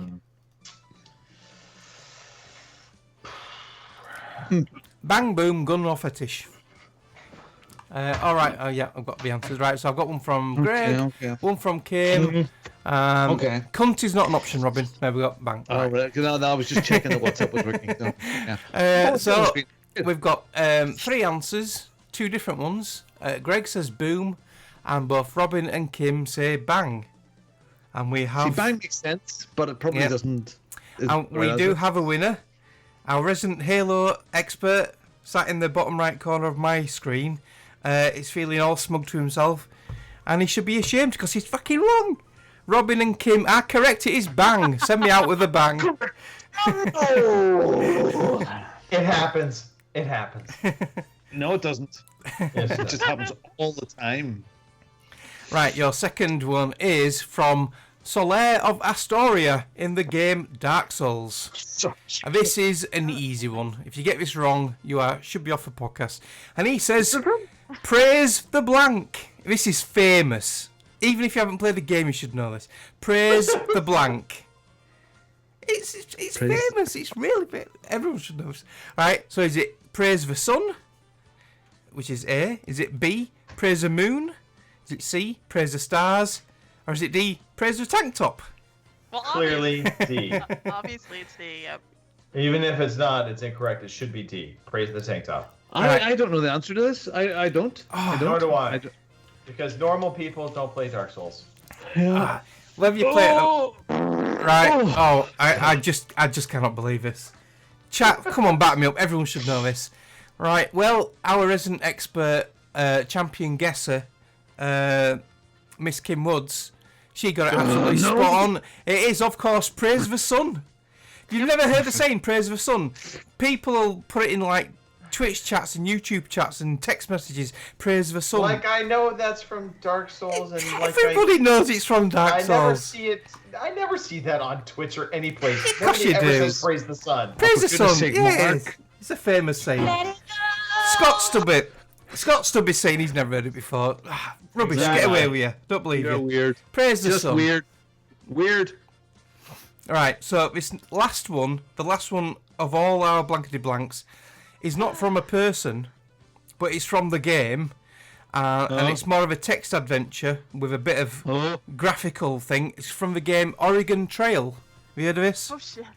I have to do this. Right. These weirdos. Yeah. Now, Oregon Trail, one of the things it comes up on the screen with, and it does actually say, but it's wording, it says, "You have died of blank.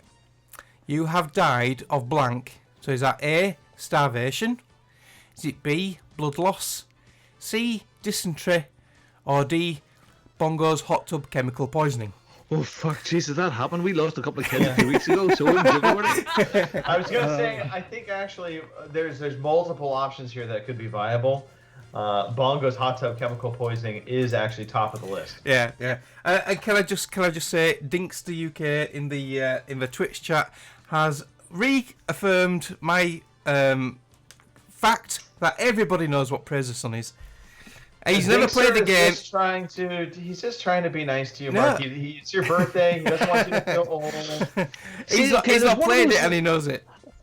There's one of those. Well, I suppose there's three of those answers, which are one of those. A. Okay, let's talk this through. See, it's the last one. Right. Yeah. Okay. So A Starvation. seems to be realistic. It seems to be realistic. Highly realistic. Yeah. It does. It does seem to be realistic. Blood loss, isn't that weird? You know, you were attacked, you've died, you know, you've been attacked, you haven't got medical bandages and on also, you. Put in context the game. Oregon Trail was also an educational game. Educational thing.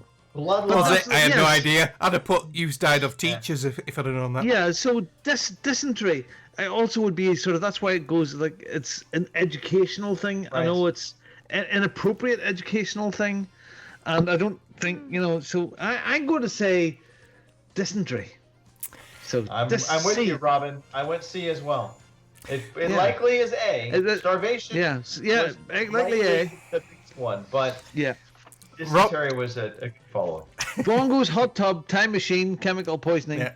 That could be a thing too, because I got into it a week, like 3 or 4 days ago, and I think I had far too much chlorine in it, and it came out like white snowflake. You know? You glowed in the dark when you turn the lights out in bed. That's right. But your do you know when we say if you think about things logically, we're always wrong? Well, in this case, you are completely right, Robin. It is dysentery. Well done. All three of you have said dysentery, and all three of you are correct. So well done. Yeah. And that is it for the blankety blank. Fantastic. Yes, very good. Thank you, Mark, for all that. That's brilliant. Love it. Good lad. Thank you for organising that for the last while. It's been really, really good. So thank you for doing that. That's been brilliant. So now we have to do the new quiz, and I think what we should do is we should play like whatever questions are. It's like a strip game. So you get the question wrong. You know, there'll be 8 questions, and if you get them wrong, we have to wear lots of clothes and see what happens. That would be fun. It would be, except for Robin. We know you would purposely lose questions. You were just itching to get naked. Do you know what? In the back of my mind, I know there's a video waiting to come out somewhere. And to be fair, and Kim, I think you would just pile up clothes upon clothes upon clothes just to ensure that you never got to the center of the Tootsie Pop, so to speak. So we would just see this mound. You'd be like Jabba the Hutt of clothes. And plus, we'd get permabanned off Twitch. Yeah. Yeah, You know. it's just the mic. It's just the mic chin. It's just he holds that video over my head. So at some stage this year, the EGX from last year's video, well, the last night at EGX will come out. So yeah, I pray it never does, Robin. I pray it never does. Oh goodness me. Okay, about bloody time. The leaderboards of this year. At last, I'm in the lead. No. Oh, Have you changed your name to Kim? Sorry. Yeah. My glasses back on again. That's right. It says Kim. Kim is on 19 points. Greg is on 13 points. Bobbin is on 12 points, and Pete is on 4. Mark isn't on the scoreboard because he does the quiz, and Phil isn't on the scoreboard because he's thick. So Because the 1 week he was on, I didn't submit one. and Garrett has been on twice. And I've done the quiz, and he got every single fucking one wrong. So, so well done, Kim. Please. Thank you. When us. Here is the fucking news. Inside Xbox was kind of weird. It was on the 8th of May, promising gameplay, lots of stuff for the next generation, the new stuff. Let's get excited about it. And in the end, it was more like in-engine trailers. So I'm going to sort of over to you guys here for the stuff that you've seen. I think the biggest whiz was Assassin's Creed. Yep. So to me, what were your highlights or not from that event, please? Yeah, it was a very different Inside Xbox. Normally they're in a studio and they're coming up with loads of cheesy lines, and this time they're on like a Skype call, still doing really cheesy fucking lines. I liked some of the trailers. The first one we showed, which is on screen now, that Bright Memory Infinite. This looks really cool. I didn't know what this was at first. I didn't. We all thought it was Titanfall. Yeah, I did as well. Or a like a modern Battlefield with a grapple thing. But yeah, it's really interesting because like the bit what's on now is like the enemy's like half Roman soldier thing with the Mohican thing. Right. Yeah, this looks really interesting. I don't know if it's going to have some time travel aspects to it. I don't know. This was made by one person. Yeah, that was it. Yeah. So actually, before we dive into the games that were shown off, I think it's probably worth just talking about the reaction to this, because I think it's got a lot of backlash Xbox, on it. Well, they really hyped this up for a little bit, and then like 3 days before this event was taking place, you suddenly heard people from Xbox saying, well, temper your expectations, dial it back a little bit, don't anticipate it being this big blowout. It's going to be third party only. It's and they really started to kind of mute or try to mute expectations. But I think at that point, everybody was hyped. We all were expecting this big blowout of games, and also seeing a lot of in-game play, which we didn't quite see as much in-game play as we were led to believe. Yeah, well, it's funny. Well, not funny, because it went down so badly that Aaron Greenberg, after this event, addressed the fan response. And Aaron Greenberg, he is the general manager, the GM of Xbox Games Marketing, #Failboat. He addressed the response to the stream, noting that the team set some wrong expectations. Don't drink that poison. Yes, about the presentation. He said there was a lot of negative feedback about it, especially that they promised next gen gameplay, but it just turned out to be more like video footage of gameplay trailers with in-engine rather than actual gameplay. He said, for God's sake, if we hadn't said anything, it would have been all right, but because we hyped it up a bit, it kind of got out of hand, is kind of what he said in Robin speak. So yeah, I think someone in marketing overhyped it just a tad, a bit like Boris Johnson's But that's their speech job, though, isn't today. it? That's what marketing's job is. Hype it up. Yeah, within reason too. You got to be careful of what expectations you're setting. Yeah, This was very much more of an indie showcase than it was, third party indie showcase than it was really a AAA showcase. Yeah, they didn't concentrate on their own studios, did they? No, not there was at all. no Halos, no Gears, or anything like that. Yeah, it was all. All he third did party say that in another tweet after this as well, that they will be getting into big detail about first-party titles for Xbox Series X in July. Stuff like the hearing from 343 about the new Halo Infinite. So, yeah, bad move. Not bad move, not the end of the world, but people get excited.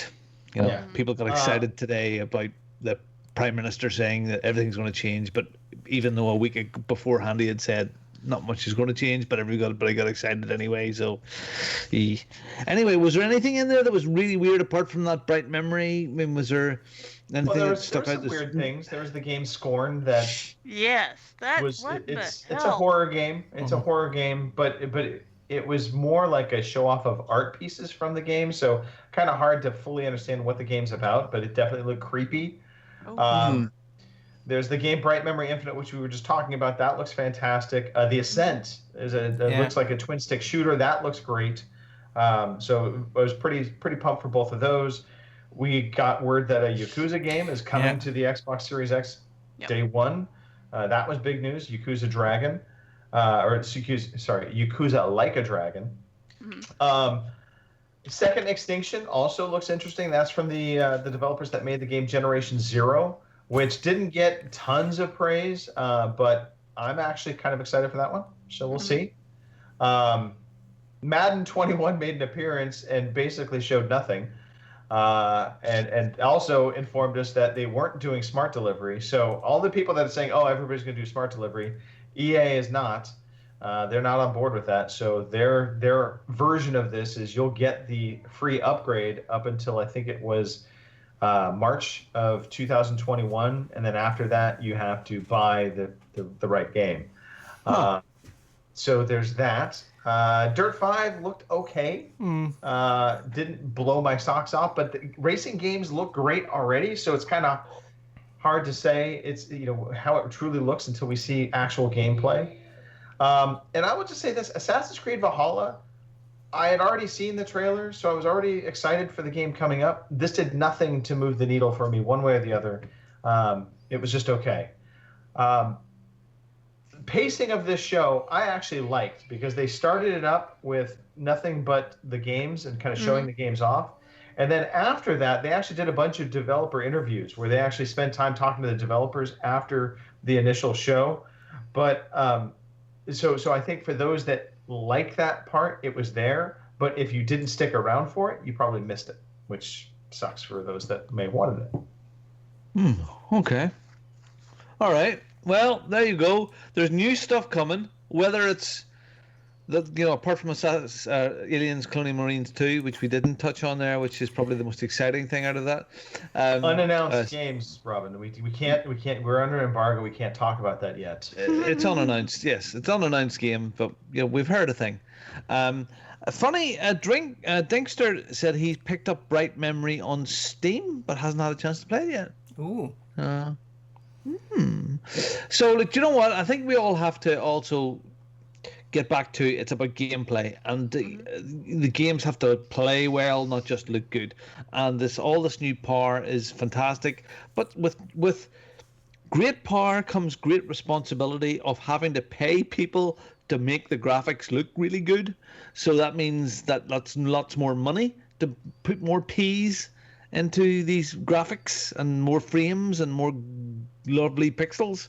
So there's a balance. Our games look good right now, and if they look better, great. And I'm sure there will be some fantastic ones. But I think that the blow your socks off, it's going to look like real life is going to be different. I It's think going to be hard. It's going to be hard to do. You know? I know they've already touched on this, but I think the biggest thing what I'm looking forward to, and the biggest thing what people are going to notice more than anything, is the load times. With having the onboard SSD in the PlayStation 5 and the SSD in the Xbox Series X, the load times are going to be cut down from like 20-30 seconds to like 1 or 2 seconds, and that's going to completely change the way the games are also developed, because instead of loading all the assets and having all that popping, they could probably load assets on the fly now. They can load them in sort of like more or less instantaneously. So it's going to have nothing but good things for the future, I reckon. And it'll help with weight loss as well, because usually when you're waiting for like a minute or 30 seconds, you're gorging. Exactly. Snacking, So it's this technology is helping weight loss as well. So it's a very healthy thing. Yeah. I'm looking forward to it. I'm still. It's an odd year for new console launches. Maybe it is perfect for the companies because they know they're gonna sell to the fans anyway. Mm-hmm. And next year is the big year. Not this Christmas, but next Christmas is the big year for these new consoles to be sold. This year it's for us nerds to buy them all and talk about it. Yeah. So the sales ramp up to next year. So I do like the smart delivery. I know Kim mentioned it in our podcast chat group as well.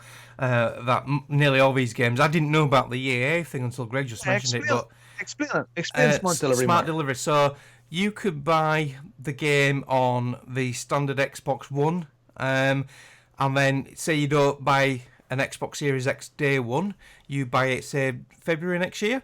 What you can do is, once you buy that new console, because you've paid for that game already, you get a free upgrade to the Series X version of that game. So that's where the smart delivery comes in. I don't know if PlayStation are going to do something similar.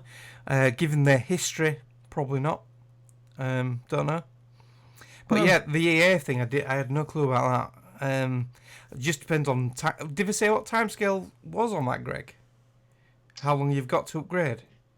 Yeah, so it looks like if you purchase the game within like I'm trying to remember, they had two different time stamps for it. Yeah. It was like if you bought it before December 31st, 2020, you would have up to like March of 2021. That's not a lot of time, is it? Not really. Because a lot of people do not. Not everyone's an early adopter, and some people like to give it a good 6 to 12 months for the first batch of consoles to go through that teething trouble. I know Kim didn't get an Xbox One for the first 6 months. Kim, 12 months, something like that. Yeah. Yeah. And same with the X. Me and Kim both got our X's well after it launched. Mine was 6 months after.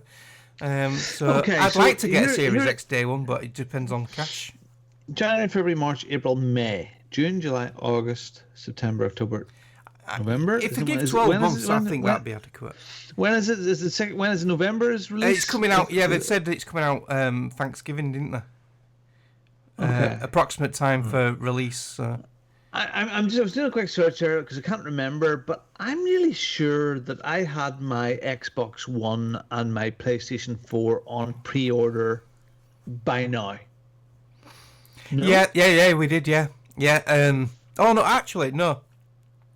No, I think it was like E3 time frame, so June. Yeah. PlayStation did a pre-E3 event, didn't they? But I think the Microsoft one was all about E3, and then it went live. So it was June. It was at E3. It was June, You could pre-order at E3, that's right. Because none of them had announced price until E3. Yeah. Yeah. There were just placeholders on Amazon. You couldn't actually pre-order, and then straight after E3, they allowed pre-orders. Because there was all that. Because Microsoft were getting a lot of flack from the Don Matrick TV thing. Yeah. There you go. Okay, so not on the news. It's still like everybody's dying. Shit, all that stuff. Anyway, if you know people that died and you need to talk to one or other, come along on Tuesday evening. This week, for my movie night, we ran some the IT Crowd. For people like Greg that wasn't familiar with the IT Crowd, we actually never seen it. Series 1, Episode 1 twice. because Greg got into the 3/4 of the way through it. He arrived when we started, and he had never seen it before. I thought, oh God, we got to see this. It is so clever. Yeah, it's brilliant. So good. It's so aimed at us.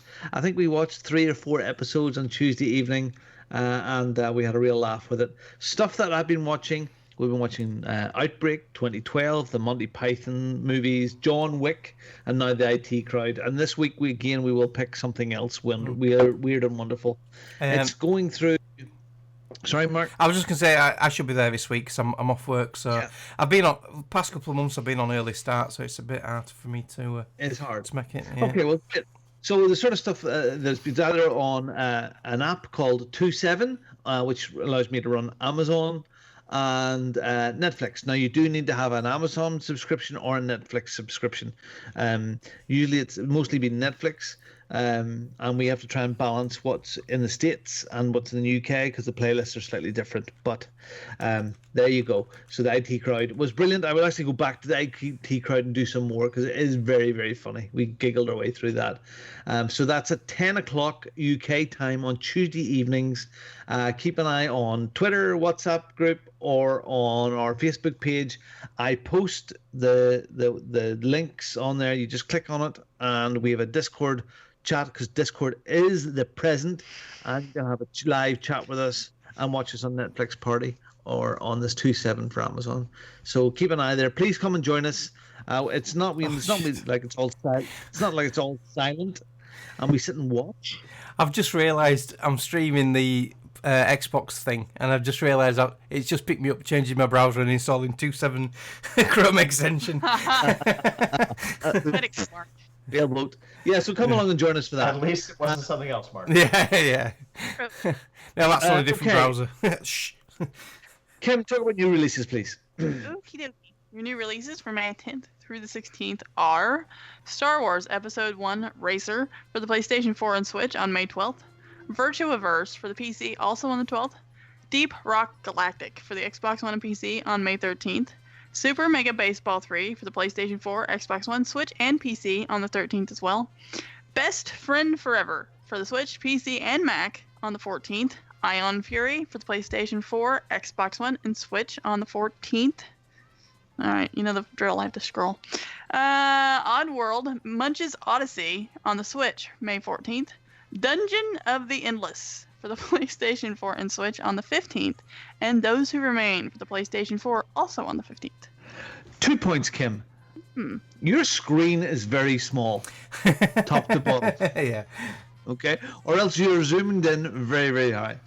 The only thing that really excites me there is the Star Wars Episode 1 Racer. Is that pod racing again, is it? I wonder. Could be. Yeah, Episode 1 Racer, yeah, probably, yeah.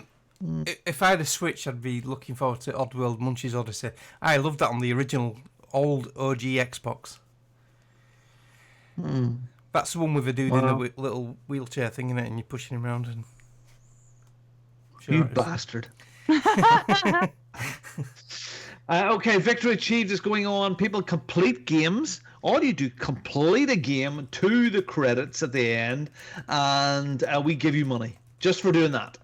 Well, you're going to draw, and we draw it out. So what you have to do is finish the game, take a photograph of yourself with your wonderful haircut at the moment, which is kind of very funny, and some of them are really odd. And you tweet that off to @OC_podcast, your smiley face with the credits in the background, with a hashtag victory achieved, and I find it. And it goes into the pot between the 1st of April and the 30th of June is the next cycle, and you win $20 or 15 quid for anything you want. And people that finish games this week, J or James B 1983 finished Deliver Us the Moon. He also finished What Remains of Edith Finch, and Caliburn M finished Lego Dimensions. Colin All Cars, Control. That's an interesting one to finish. John Mouse, he finished Lost Planet, the first one. Now he has finished Lost Planet 2. I put the date up. It was like in 2015, in August, I believe, or July.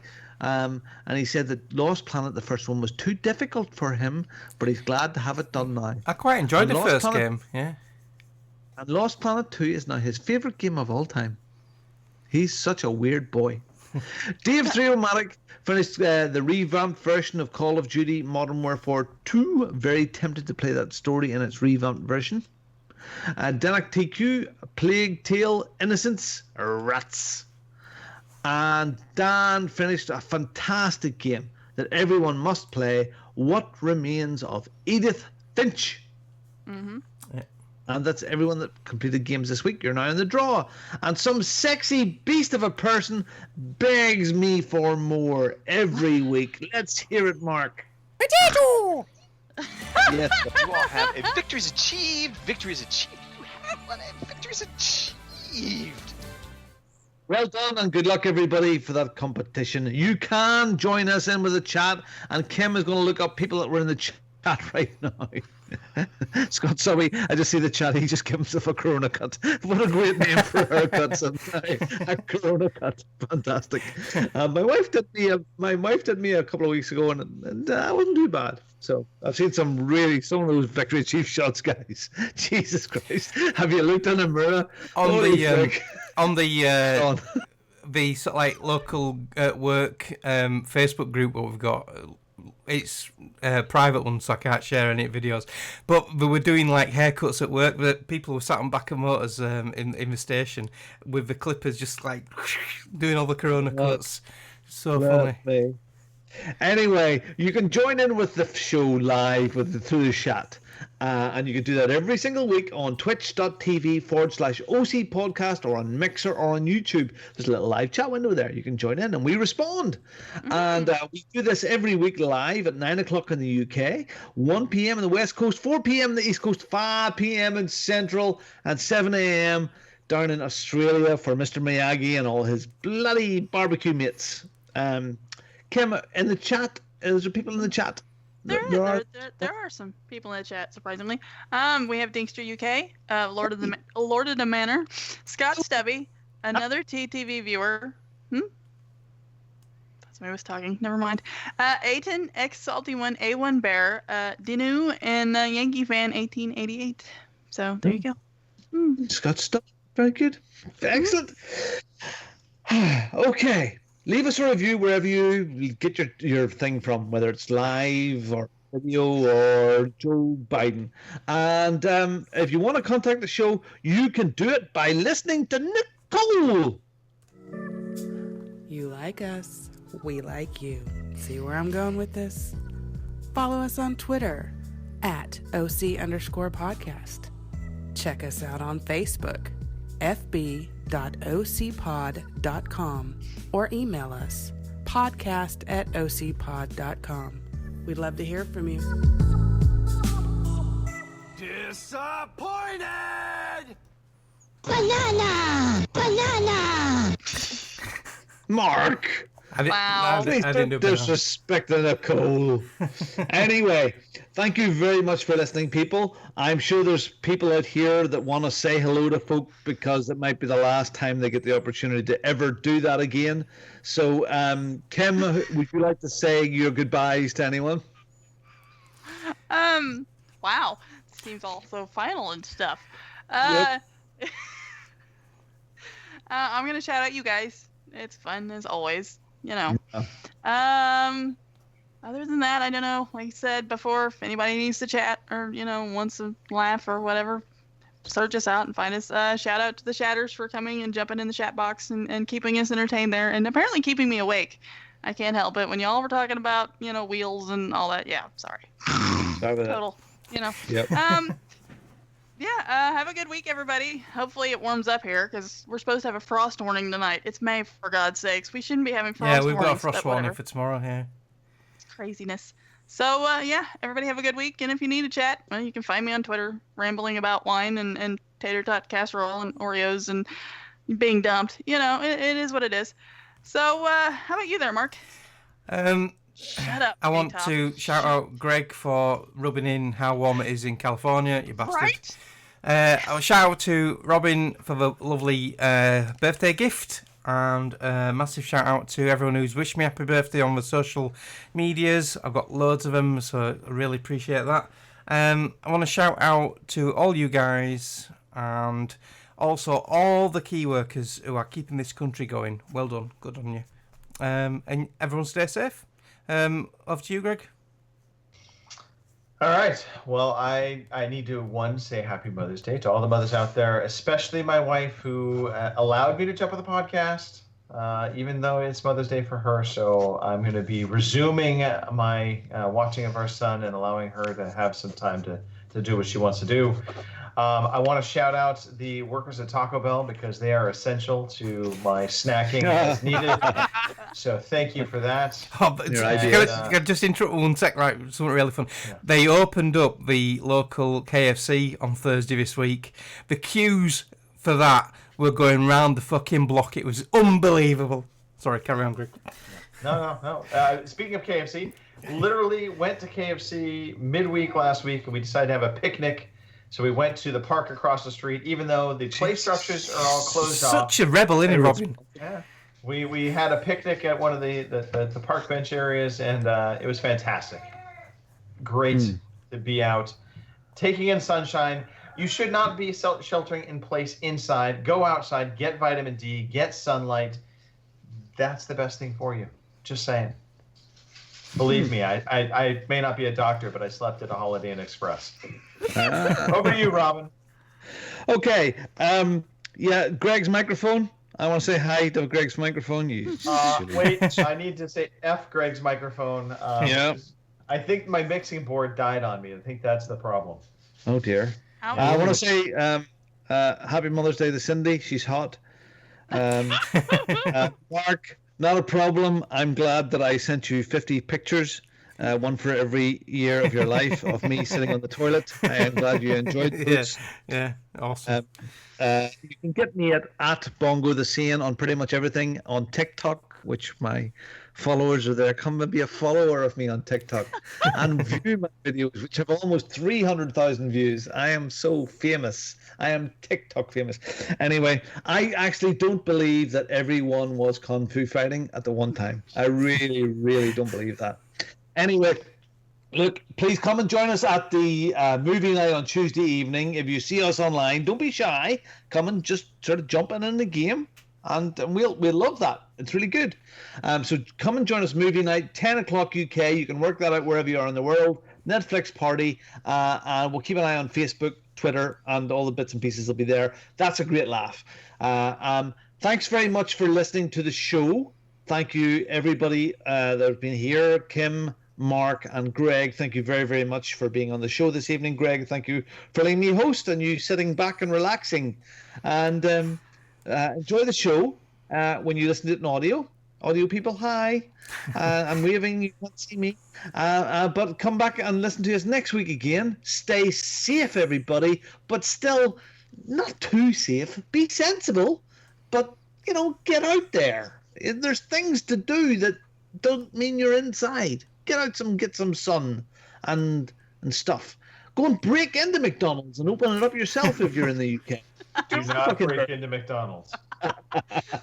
Anyway, thanks for listening, everybody. We will see you this time next week. Love yous all. Well, most of yous, some of yous, at least one of yous. Goodbye, good night. Thank you very much. Take us out of here, Mark. Thank you for listening to the Overseas Connection podcast.